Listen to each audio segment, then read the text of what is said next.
and this place was approximately 1 minute from my house, I would have been closer and faster if it weren't for the red light at Dearness. I actually live on Dearness Drive, and you're on Dearness Drive. So how cool is this for me to be this close? I'm still in the old neighborhood, going to Nicholas Wilson, going to Laurier, taking the number 13 bus, number 4 bus to King's College at Western. So what a blessing to have you literally in my neighborhood today when I looked like that in 1984. Walking to White Oaks Mall to play video games at The Wiz. And some people know what I'm talking about. And I made the big jump to high school. And you may have seen in your program today that the title of my program is called The Courage of Compassion. That it takes so much courage to share your story. So much courage to say, I don't understand, but I want to understand. So much courage to be vulnerable, not only share your story, but to hear others. Whether it's coworkers, or you're working with a 2-year-old that's crying and you want to know why. And it goes beyond just they tripped and fell, right? What is it?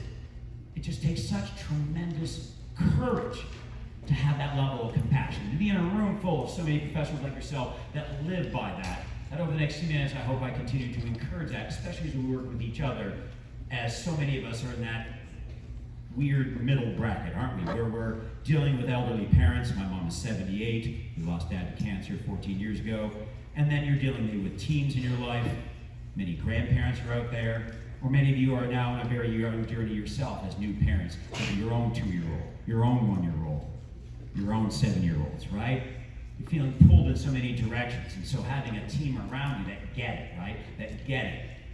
That this challenging job that we have has its ups, but it also has its downs. And we drive so much energy towards other people's kids. What do we have left for our own kids? What do we have left for our own spouses? What do we have left for our own families?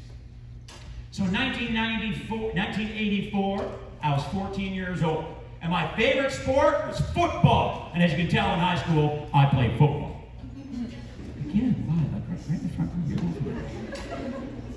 No, but I love football. And when you're 6 foot in grade 7 and 8, playing football came easy to me because I could block passes, I could catch passes, get low the size of my legs. They called me Cheetah Boy, running all over the place.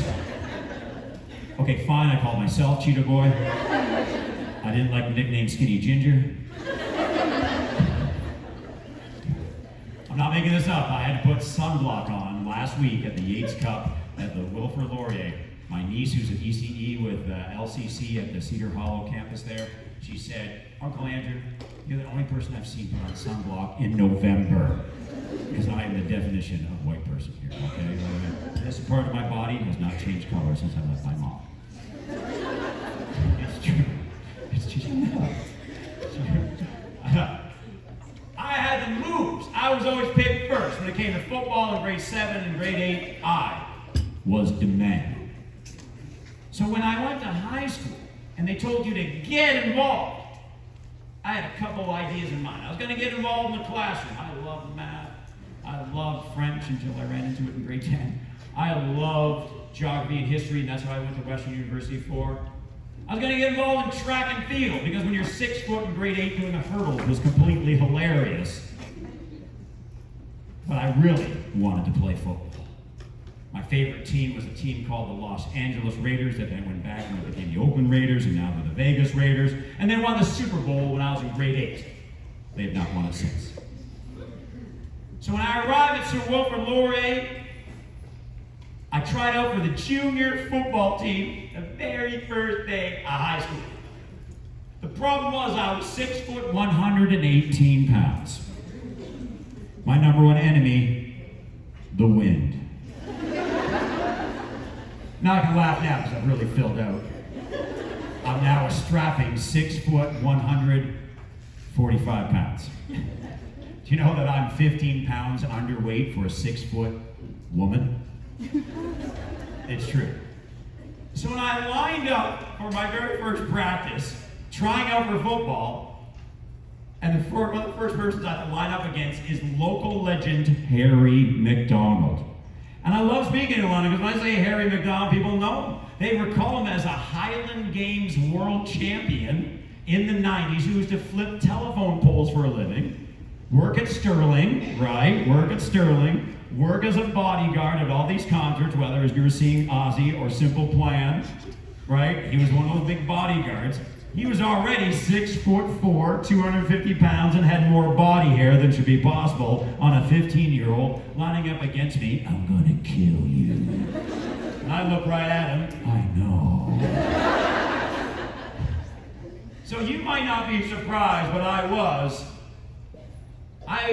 cut on the very first set of cuts from Laurier's junior football team in that fall of 1984. And while I can smile and laugh about it and bluntly, look at me, make a career talking about failure, because my main story is that story, I'm just shortening up, but my main story that I started my career with is telling about failure on my first day of school. At the time, it didn't feel fun to start a new experience with, I'm giving my very best and it's not enough. And especially when you have high expectations for yourself, and especially when you idolize people in that. Like literally my first day of high school, as I decorated my locker, I had an image of Lester Hayes from the Los Angeles Raiders, Hall of Famer, winning a Super Bowl. Me, I don't even make junior football team, right?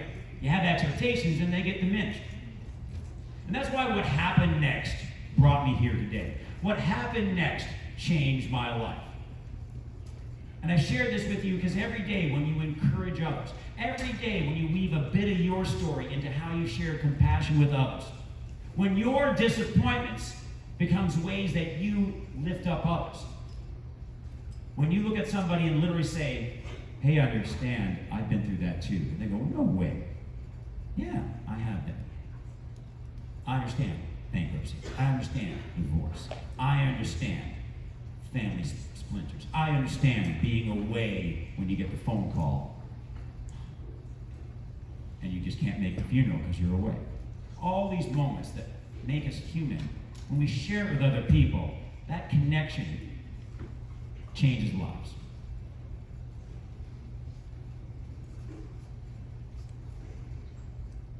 October 1984, 5 weeks or so after I got cut from junior football, I arrived in Mr. Clark's English class. I already met a Banting grad. Maybe Mr. Clark taught you English at Banting because that was his last school he was at.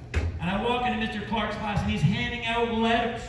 And one of these letters, right there, plunks on my desk.